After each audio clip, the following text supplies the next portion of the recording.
Chapter 10 of the Butterfly line is called The White Prince.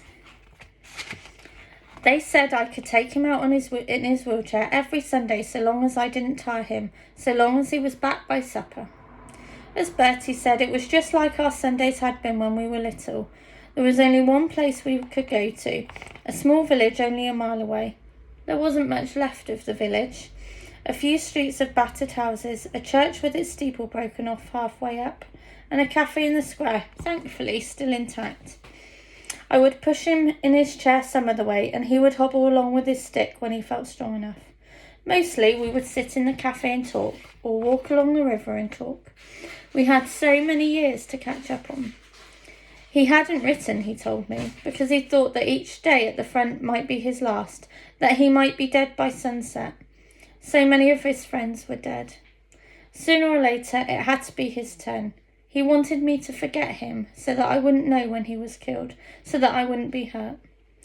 What you don't know, you don't grieve over, he said.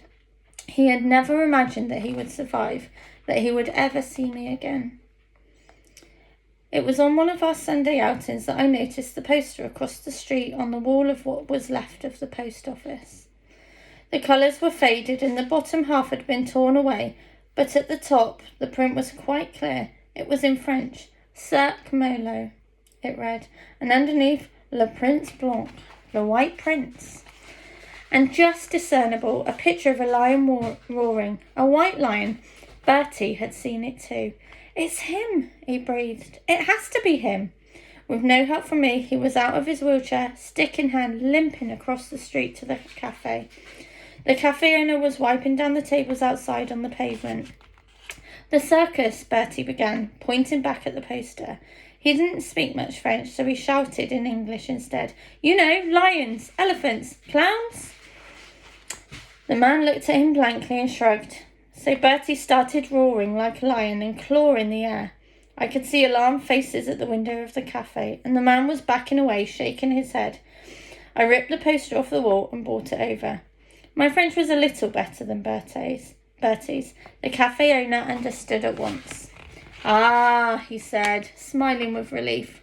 Monsieur Merlot, le cirque, c'est triste, très triste. And he went on in broken English. The circus is finished. Sad, very sad. The soldiers, you understand, they want beer and wine and girls.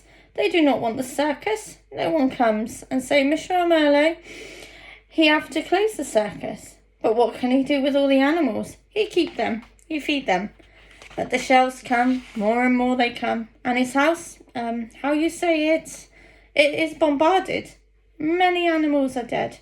But Monsieur Merlot, he stay. He keep only the elephants, the monkeys, and the lion. The White Prince. Everyone loved the White Prince.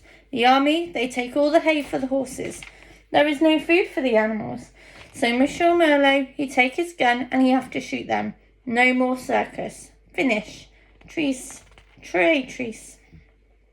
All of them, cried Bertie. He shoot all of them? No, said the man. Not all.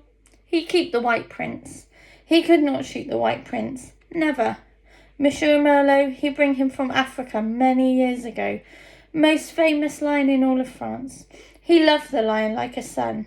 That lion, he make Monsieur Merlot a rich man. But he is not rich no more. He lose everything. Now he have nothing, just the White Prince. It is true. I think they died together. Maybe they die already. Who knows? This Monsieur Merlot, Bertie said. Where does he live? Where can I find him? The man pointed out of the village. 7, maybe 8 kilometres, he said. It is an old house by the river, over the bridge and on the left. Not too far, but maybe Monsieur Merlot, he is not there no more. Maybe the house is not there no more. Who knows? And with a last shrug, he turned and went indoors.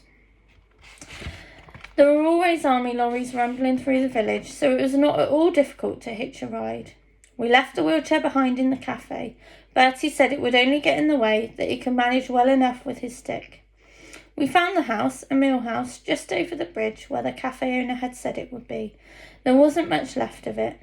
The barns all around were shell blasted, the ruins blackened by fire. Only the main house still had a roof, but it too had not gone unscathed. One corner of the building had been holed and was partially covered by canvas that flapped in the wind. There was no sign of life. Bertie knocked on the door several times, but no answer. The place frightened me. I wanted to leave at once, but Bertie would hear none of it. When he pushed gently at the door, it opened. Everything was dark inside. I did not want to go in, but Bertie took me firmly by the hand. "He's in here," he whispered. "I can smell him." And it was true. There was a smell in the air, pungent and rank, and to me quite unfamiliar. "Qui est là?" said a voice from the darkness in the room. "Qu'est-ce que vous voulez?" He spoke so quietly you could hardly hear him over the rush of the river. I could just make out a large bed under the window at the far end of the room. A man was lying there, propped up on a pile of cushions. "Monsieur Merlot?" Bertie asked. "Oui?" As we walked forward together, Bertie went on. "I'm Bertie Andrews. Many years ago you came to my farm in Africa and you bought a white lion cub. Do you still have him?" As if in answer, the white blanket at the end of the bed became a lion, rose from the bed, sprang down and was padding towards us, a terrible rumble in his throat. I froze where I was as the lion came right up to us. "It's all right, Millie, he won't hurt us," said Bertie, putting an arm around me. "We're old friends." Moaning and yowling, the lion rubbed himself up against Bertie so hard that we had to hold on to each other to stop ourselves from falling over. And that's the end of that chapter. See you soon for chapter 11.